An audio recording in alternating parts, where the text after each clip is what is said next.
Good afternoon students. आज आपण शिकणार आहोत सजीवांचे वर्गीकरण. सजीवांचे वर्गीकरण कसे करतात ना, हा पार्ट जो सजीवांचे वर्गीकरण आहे हा तुम्हाला 5वीला पण आहे, 6वीला पण आहे, 7वीला पण आहे, 8वीला पण आहे, 9वीला पण आहे आणि 10वीला पण आहे. फक्त तो बायफर्केट करून पूर्णपणे दिलेला नाही प्रत्येक वर्षी. काही पहिल्या वर्षी जो 5वी 6वीला जो आहे तो फक्त आदिकेंद्रकी दुष्यकेंद्रकी म्हणजे काय ते सांगितलंय. 7वीला जो एकपेशीय म्हणजे काय, बहुपेशीय म्हणजे काय हे सांगितलेलं आहे. त्याच्यानंतर 8वीला तुम्हाला हाफ मध्ये एक्सप्लेन केलेलं आहे. सपोज मोनेरा, प्रोटिस्टा, कवके एवढंच एक्सप्लेन केलेलं आहे. 10वीला तुम्हाला वनस्पतींचे वर्गीकरण हे दिलेले आणि 9वीला तुम्हाला वनस्पतीचे वर्गीकरण दिले आणि 10वीला तुम्हाला प्राण्यांचे वर्गीकरण दिले. पण सजीवांचे वर्गीकरण म्हणजे काय नेमकं पूर्ण आपण एकाच व्हिडिओमध्ये शिकणार आहोत. सजीवांचे वर्गीकरण म्हणजे तुम्ही 5वीला असणार तरी तो व्हिडिओ युजफुल आहे, 6वीला असणार तरी युजफुल आहे, 8वीला असणार युजफुल आहे, 7वीला असणार युजफुल आहे, 9वीला असणार युजफुल आहे किंवा 10वीला असणार तरी युजफुल आहे. हा पूर्ण व्हिडिओ जरी बघितला तरी पण तुमच्यासाठी तो युजफुल आहे. मग तुम्ही कोणत्याही स्टँडर्डला आहात तरी पण, मराठीमध्ये पण आहे, मी इंग्लिशमध्ये पण तुम्हाला काही वर्ड सांगेल कशाला काय म्हणतात. ओके, सजीवांचे वर्गीकरण. तुमचे फ्रेंड्स कोणी असतील तर त्यांना सजेस्ट करा जर तुम्हाला आवडला तर. ओके, सजीवांचे वर्गीकरण. आता सजीवांचे वर्गीकरण म्हणजे काय, विटाकर यांनी सजीवांचे वर्गीकरण केलेलं होतं. कोणी केलं होतं? विटाकर यांनी. सजीवांचे वर्गीकरण म्हणजे काय ना, की सजीव इन द सेन्स सगळ्यांना माहिती सजीव म्हणजे लिव्हिंग थिंग्स. ओके, जे मूव्ह करतात, जे खातात, जे श्वास घेतात, हे सगळे काय असतात? लिव्हिंग थिंग्स असतात. पण लिव्हिंग थिंग्स मध्ये अजून एक गोष्टी असतात की लिव्हिंग थिंग्स मध्ये पेशी असतात. पेशी म्हणजे काय? सेल. काय असतात? सेल असतात. सेललाच मराठीमध्ये काय म्हणतात? पेशी. आता पेशी म्हणजे काय? पेशी म्हणजे काय ना, ज्यावेळेस तुम्ही एखादी कोणती वस्तू घेतली, कोणतीही वस्तू घ्या, त्या वस्तूला ज्यावेळेस तुम्ही असं थोडंसं घासलं किंवा रब केलं ना, रब केलं सो त्याच्यामध्ये असा छोटासा पार्ट निघतो, कण निघतात, आपण त्यांना कण म्हणतो. ओके, सो ती कण असतात ना, त्या कण असे करोडो कण मिळून ती वस्तू बनलेली असते. सपोज हा पेन घेतला, याला जरी असं मी रब केलं थोडंसं तर कण निघणार. बोर्ड आहे, त्या बोर्डला रब केलं तरी कण निघणार. कशाला तुम्ही रब करा त्याच्यामधून कण निघणार. ते कण मिळून काय बनलेलं असतं? ती वस्तू बनलेली असते. बरोबर. सो तसेच कण मिळून सजीव बनलेला असतो. सजीव म्हणजे कोण? आपण झालो, मुंगी झालं, हत्ती झाला, वनस्पती झालं, फ्रूट झाले, फ्लॉवर झाले, लिव्ह झाले, हे सगळ्या वस्तू ज्या आहेत त्या सजीव आहेत. ओके, सो त्या सजीव पण कशाने बनलेले असतात? एकदम टिनी म्हणजे जे डोळ्यांना दिसत पण एवढ्या छोट्या कणांनी बनलेले असतात. बरोबर. त्या छोट्या कणांनाच काय म्हणतात? सजीवांच्या सेल म्हणतात. जे सजीवांचे छोट्यात छोटे कण असतात जे डोळ्यांना दिसत नाही त्यांना म्हणतात पेशी. इंग्लिशमध्ये काय म्हणतात? सेल म्हणतात. ओके, जसं वस्तूंच्या यांना कण म्हणतात. छोटे छोटे निघाले त्यांना काय म्हणतो? कण. त्या कणांना पण अजून बारीक केलं तर त्यांचे पण अजून कण होतात. बरोबर. पण जे शेवटी असे असतात मुवमेंट की त्यांना आपल्याला छोटे खूप छोटे केले तर आपल्या डोळ्यांना पण दिसणार नाही ते कण. त्याच्यापेक्षा छोटे कण असतात त्यांना म्हणतात सेल, ज्याच्यापासून आपली बॉडी बनलेली असते. जसं आपण ते व्हाईट सेल बोलतो, रेड सेल बोलतो, बॉडी बनले ते दिसतात का आपल्याला? नाही, पण बॉडीमध्ये असतात ना, तशा त्या पेशी. ते पूर्ण आपली बॉडी, डोक्याच्या केसापासून पायाच्या नाकापर्यंत पूर्ण बॉडी या सेलने बनलेली असते. सेम झाडांचं तसं असतं. झाडांचे पण जसं रूट्स असतात, रूट्स पासून तर लिव्स पर्यंत पूर्ण झाड जे आहेत ते पेशींनीच बनलेलं असतं. ओके, छोटे पेशी मिळून त्या पूर्ण झाड बनले असते. छोट्या खूपच टिनी, खूपच जे आपल्या डोळ्याने दिसतच नाही, इम्पॉसिबल आहे मायक्रोस्कोप शिवाय. सो त्यांना म्हणतात सेल. समजलं? सेल म्हणजे काय? सजीवांचे वर्गीकरण त्या सेलवर केलं गेलेलं आहे. ओके, त्या सजीवांचे वर्गीकरण सेलवर कसं केलं ना, आधी केंद्रकी आणि दृश्य केंद्रकी. आता केंद्रकी म्हणजे काय ना, सपोज तुमची सेल असते, असं आपण गृहीत धरू की सेल अशी असेल.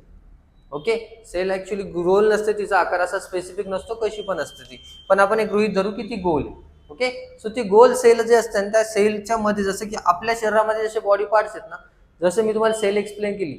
ओके, सो ती जी सेल आहे ना, त्या सेलमध्ये पण बॉडी पार्ट्स असतात, बरेचसे बॉडी पार्ट्स असतात, पण त्याच्यापैकी एक महत्वाचा बॉडी पार्ट असतो किंवा जो पार्ट, बॉडी पार्ट नाही म्हणतात ना, तो पार्ट, सेलचा जो पार्ट असतो त्या पार्टला म्हणतात केंद्रकी. काय म्हणतात? केंद्रकी. जो सेलच्या मध्ये असतो. ओके, त्याला काय म्हणतात? केंद्रकी. केंद्रक जे असतं ना, ते जसं आपल्या बॉडीमध्ये हृदय इम्पॉर्टंट आहे तसं ते केंद्रक त्या सेलमध्ये इम्पॉर्टंट असतो. ओके, ज्यावेळेस तुम्हाला काही आजार झालेला असेल, मग तो कॅन्सर असू शकतो, टीबी असू शकतो, एड्स असू शकतो, कोणताही जो व्हायरसने तुम्हाला व्हायरल इन्फेक्शन जो काही आजार झालाय किंवा दुसरा कोणता पण, किंवा पिंपल वगैरे येतात आपल्या बॉडीवर. ओके, रॅशेस वगैरे येतात, ते स्किन वगैरे अशी मानेवर गोल वगैरे होऊन जाते, रिंग वॉर्म म्हणतात वाटतं त्याला, रिंग वॉर्मच म्हणतात. सो ते होऊन जातं. सो त्याच्यामध्ये पण काय असतात ना, ह्या सेल असतात. ओके, ही सेल जर तुम्ही डॅमेज केली ना, तर तो तुमचा आजार वगैरे तो निघून गेला असं म्हणतात. पण नाही, जोपर्यंत तुम्ही ही केंद्रकी नष्ट करत नाही ना, तोपर्यंत ती पेशी तुमच्या बॉडीमध्ये असते, कारण ही केंद्रकी परत निर्माण करू शकते. त्यामुळे जोपर्यंत केंद्रक नष्ट होत नाही, केंद्रकला इंग्लिशमध्ये म्हणतात न्यूक्लियस. ओके, जोपर्यंत ते नष्ट होत नाही तोपर्यंत तुमच्या बॉडीमधून तो आजार जाऊ शकत नाही, इम्पॉसिबल. ओके, त्यामुळे केंद्रकला नष्ट करतात. ओके, सो ते जर केंद्रक जर असेल बॉडीमध्ये, सॉरी सेलमध्ये, केंद्रक जर सेलमध्ये असेल तर त्याला काय बोलणार, दृश्य केंद्रकी, युकॅरियोटिक. ओके, ज्यांच्या पण बॉडीमध्ये सेल आहे त्या सेलमध्ये जर केंद्रक असेल तर त्या सेल्सला किंवा त्या सजीवांना काय म्हणतात, दृश्य केंद्रकी. दृश्य केंद्रकी म्हणजे काय, दृश्य दिसणे. काय दृश्य होणार, तर केंद्रक दिसणे. सो ज्या सेलमध्ये केंद्रक दिसतं त्या सेल्सला काय म्हणतात, दृश्य केंद्रकी. ज्या सेलमध्ये केंद्रक दिसत नाही त्या सेलला काय म्हणतात, अधिकेंद्रकी. अधिकेंद्रकीच म्हणजे इंग्लिशमध्ये काय म्हणतात, प्रोकार्योटिक. प्रोकार्योटिक. ओके, दृश्य केंद्रकीने काय म्हणतात, युकॅरियोटिक.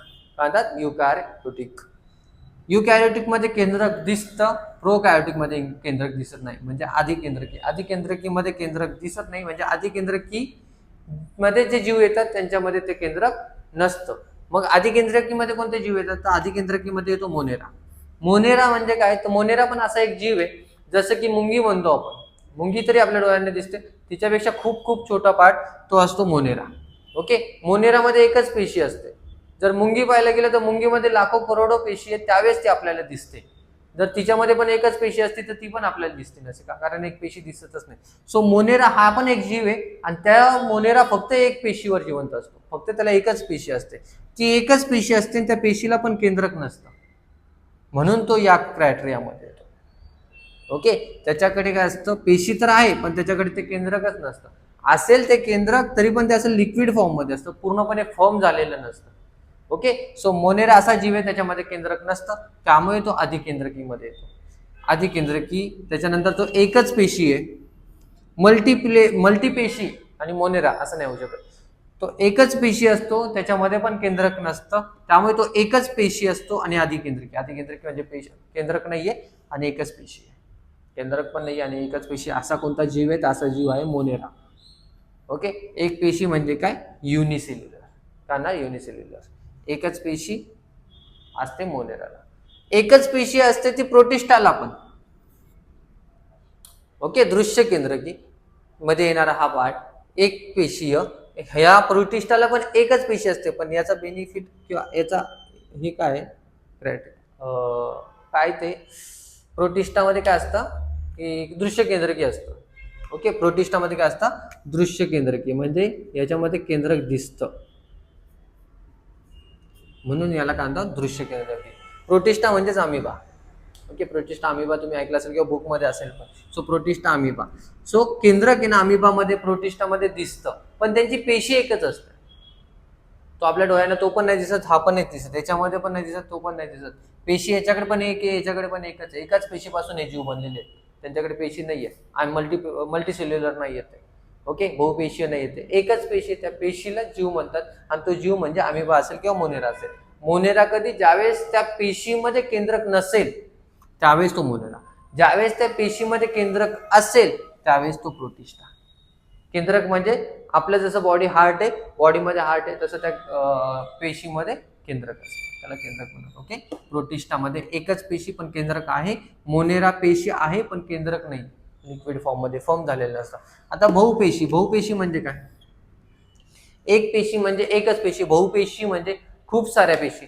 मग खूप साऱ्या पेशी मिळून एक जीव बनतो, जसं मुंगी, हत्ती, झाड, फूल, फळ, ह्युमन, माणूस. ओके, हे जे आपण म्हणतो, सो बहुपेशी आहे. त्या बहुपेशी तिथे एका ठिकाणी जमा झालाय, तो जीव तयार झालाय, म्हणून आपण त्याला पाहू शकतो.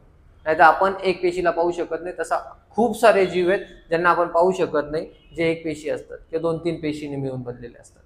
ओके, जे लाखो करोडो पेशींनी मिळून बनलेले असतात त्यांनाच आपण पाहू शकतो. जसं की आपण आहे, मुंगी आहे, मुंगीमध्ये पण लाखो करोडो पेशी असतात, त्यावेळेस तिला आपण पाहू शकतो, नाही तर मुंगी पण पाहू शकलो नसतो. ओके, खूप साऱ्या पेशी असतात बहुपेशीमध्ये. काय, खूप साऱ्या, खूप म्हणजे अनंत पेशी असतात आणि त्या पेशींमध्ये पण केंद्रक असतं. केंद्रक फॉर्म झालेलं असतं, केंद्रक इथेच फॉर्म झालेलं असतं, मोनेरामध्ये नसतं, इथे फॉर्म झालेलं असतं. इकडे पुढे सगळ्या सजीवांमध्ये केंद्रक असतं, सगळ्या सजीवांमध्ये केंद्रक असतं, म्हणून त्यांना आपण दृश्य केंद्रकी म्हणतो. आणि बहुपेशी म्हणजे त्या एका सजीवामध्ये खूप पेशी आहेत, त्यामुळे त्याला आपण बहुपेशी म्हणतो. मग असे कोणते सजीव आहेत ज्याच्यामध्ये खूप पेशी आहेत, तर तो आहे कवके, त्याच्यानंतर वनस्पती, वनस्पती म्हणजे कोणती पण, तुम्ही छोट्या छोट्या रोपट्यापासून तर मोठ्यात मोठ्या वडाचं झाड, पिंपळाचं झाड तिथपर्यंत घेतलं तर तो बहुपेशीय. त्या वनस्पती त्यांना प्लांटी म्हणतात इंग्लिशमध्ये, प्राणी ॲनिमलिया. ओके, ॲनिमलिया प्राणी म्हणजे कोणता पण प्राणी घ्या मग तुम्ही, छोट्यात छोटा, खूपच छोटा, जसं मी आता सांगितलं तुम्हाला आंट, मुंगीपासून तर मोठ्यात मोठ्या हत्तीपर्यंत घ्या, सगळ्या बहुपेशी, खूप साऱ्या पेशी. फक्त हत्तीमध्ये अनंत पेशी आहे, मुंगीमध्ये काही लिमिटपर्यंत असतील, 1 लाख असतील, 2 लाख, 10 लाख, 20 लाख किंवा करोड एवढे असू शकतात मुंगीमध्ये, त्या हत्तीच्या कम्पेअरला कमी. ओके, पण ती पण बहुपेशी म्हणजे अनंत. ओके, वनस्पतीमध्ये पण छोट्या छोट्या किंवा मोठ्यात मोठ्या वनस्पती घ्या. आणि कवक म्हणजे फंगी इन द सेन्स काय ना, आपण ब्रेड वगैरे खातो, पाव खातो, त्याच्यानंतर भाकरी पोळी असते, 3-4 दिवस जर आपण तिला बंद करून ठेवलं तर काय होणार आहे, त्यानंतर त्याच्यावर असा व्हाईट कलरचा लेअर आलेला असतो, त्याला काय म्हणतात, कवक. इंग्लिशमध्ये काय म्हणतात, फंगल म्हणतो आपण त्याला, फंगी म्हणतो. सो कवक म्हणजेच फंगी. ओके, सो ह्या दोघांमध्ये 10वीला तुम्हाला अजून एक पाठ दिलेला आहे की हे काय असतात ना, हे दोघं स्वयंपोषी असतात. स्वयंपोषी काय असतात, स्वयंपोषी म्हणजे काय, स्वतःचं अन्न स्वतः बनवतात. स्वयंपोषी म्हणजे काय, स्वतःचं अन्न स्वतः बनवतात. परपोषी म्हणजे काय, जे दुसऱ्यांवर अवलंबून असतं, जसं की ह्युमन, ॲनिमल्स दुसऱ्यांवर अवलंबून इन द सेन्स आपण पण झाडा वगैरेवर अवलंबून, भाजीपाल्यावर अवलंबून, झाडा इन द सेन्स भाजीपाल्यावर अवलंबून असतो. त्याच्यानंतर प्राणी पण दुसऱ्या प्राण्यांवर अवलंबून असतात. ओके, ते स्वतःचं अन्न स्वतःच्या बॉडीमध्ये काही क्रिएट करतात का, नाही करत. जसं वनस्पती स्वतःचे अन्न स्वतःच्याच बॉडीमध्ये क्रिएट करतात, फंगल ज्याच्यावर निर्माण होतात त्यालाच ते खाऊन टाकतात. ओके, सो ते पण स्वतःचं अन्न स्वतःच बनवून टाकत असतात, तो स्वयंपोषी असतात, प्राणी स्वयंपोषी नसतात. ओके, समजलंय. सजीवांचे वर्गीकरण, आधी केंद्रकी इंग्लिशमध्ये प्रोकायोटिक, दृश्य केंद्रकी युकॅरियोटिक, बहुपेशीय मल्टीसेल्युलर, एकपेशीय युनिसेल्युलर. एकपेशीय मध्ये कोणता जीव येतो तर त्या जीवाचं नाव आहे एकपेशीमध्ये येणारा मोनेरा, आणि त्या मोनेरामध्ये आधी केंद्रक नसतं. काय केंद्रक, समजलं.